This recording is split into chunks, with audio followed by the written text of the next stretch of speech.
শয়নকালের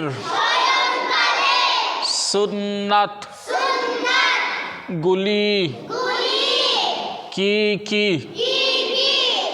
চার কুল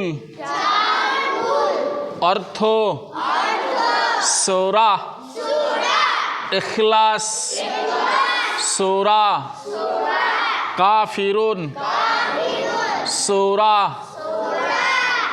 ফালাক, সূরা নাস পড়ে হাতে ফুঁক দিয়ে সমস্ত শরীরে সেই হাত বুলিয়ে তারপর শুয়ে পড়া।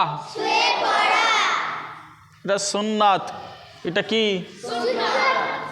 সূরা ফালাক, সূরা নাস, সূরা কাফিরুন, সূরা ইখলাস, এই চার কুল সূরা পড়ে হাতে ফুঁক দিয়ে শরীরের ওপর মালিশ করে শুয়ে পড়া।